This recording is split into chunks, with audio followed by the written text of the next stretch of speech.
अस्सलाम वालेकुम। मैं हूं doctor Waris. Health care with doctor Waris में खुशामदीद। उम्मीद है आप खैरियत से होंगे। आज का जो मेरा मौजू आपके लिए चुना है वो है थैलेसीमिया। थैलेसीमिया दो किस्म की होती हैं, बीटा थैलेसीमिया और अल्फ़ा थैलेसीमिया। हम आप बात करेंगे बीटा थैलेसीमिया पे।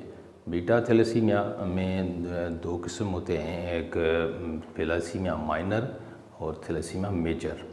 थैलेसीमिया माइनर जिसको हम कहते हैं कि वो कैरियर होते हैं, वो पेरेंट्स होते हैं जहाँ से बच्चों को ये विरासत में मिलती है, यानी इसका माँ को अगर थैलेसीमिया माइनर है और उसके बाप को भी थैलेसीमिया माइनर है तो ये जाके बच्चों को हेरिडिटरी तौर पे थैलेसीमिया मेजर का शिकार कर लेती है। ये छोटे बच्चों में होती है, जैसे डायग्नोस पहले हम करते हैं कि तकरीबन 6 माह से ये बच्चे में से ज़ाहिर होती है। ज़्यादातर ये 2 साल तक कहीं भी किसी वक्त भी ज़ाहिर हो सकती है। क्या होता है कि ये एनीमिया की तरह इसमें भी खून की ही कमी होती है। इसमें बीटा सेल्स, हेमोग्लोबिन की बीटा चेन्स वगैरह नहीं बन पाती।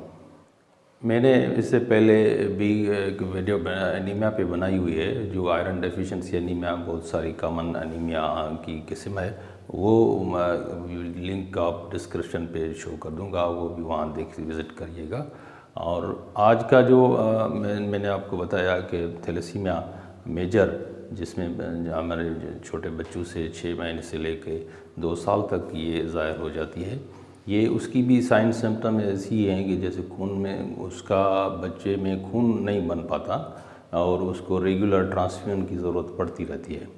तो उसको क्या होता है, कैसे हम जान लें कि इस बच्चे को थैलेसीमिया है, साइन सिम्टम जहाँ तक लेबॉर्ट्री में जाएं उससे पहले मतलब कैसे अंदाज़ा हो।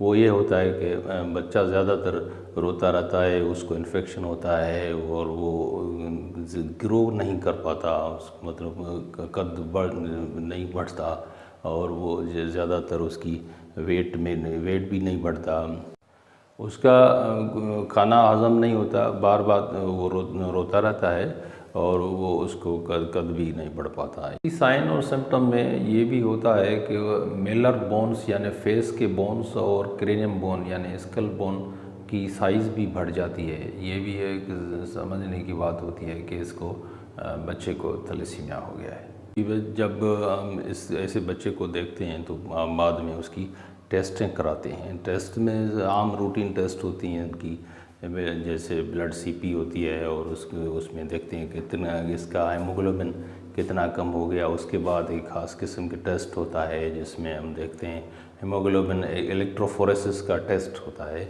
जिसमें हम हेमोग्लोबिन की मुख्तलिफ रेंजेस देखते हैं, जिसमें हेमोग्लोबिन ए होता है, A2 होता है और फीटलस होता है। अब जब इसको उस लेबॉर्ट्री की ये नौयत होती है वैसे, तो उसमें जब उसका फीटलस हेमोग्लोबिन ज़्यादा होगा तो हम वहीं से जान लेते हैं कि इसको ये बच्चा थैलेसीमिया मेजर का शिकार है, जिसको हर वक्त खून की ज़रूरत पड़ती रहती है। पहले तो ये भी तस्वर था कि ये कज़न मैरिजेज़ या एक ही ख़ानदान में शादियां करने से ये हो जाती थी। अब अगर दूसरे ख़ानदान में भी शादी हो और दूसरी कोई रेस या कोई सरनेम्स या कास्ट वगैरह में भी शादियां होती हैं तो वहाँ भी ये फैल जाती है और या मतलब मेजर डिजीज़ बन जाती है, यानी थैलेसीमिया मेजर बन जाती है। अगर दूसरे एक ख़ानदान से शादी होती है तो उसमें देखना पड़ता है कि उस लड़के को माइनर तो थैलेसीमिया तो नहीं है या उस लड़की को तो थैलेसीमिया माइनर तो नहीं है। अगर इन दोनों में होगी तो थैलेसीमिया माइनर होगी तो बच्चे को थैलेसीमिया मेजर होगा। तो इससे बचने के लिए ये टेस्टें ज़रूरी है शादी से पहले। अब तो हुकूमत पाकिस्तान ने एक कानून भी पास कर लिया है कि उसको टेस्ट शादी से पहले माइनर थैलेसीमिया का टेस्ट करवाना ज़रूरी है। अब आते हैं उसके इलाज की तरफ। तो कैसे हम बच्चे का इलाज क्या करें? इलाज इसका यह है कि उसको रेगुलर ट्रांसफ्यूजन होती रहती है, यानी खून उसको लगता रहता है, जिसमें हेमोग्लोबिन हम उसका 10 से ज़्यादा रखते हैं, 10 ग्राम से ज़्यादा रखते हैं, तब जाके बच्चा अच्छी तरह परवरिश पाता रहता है।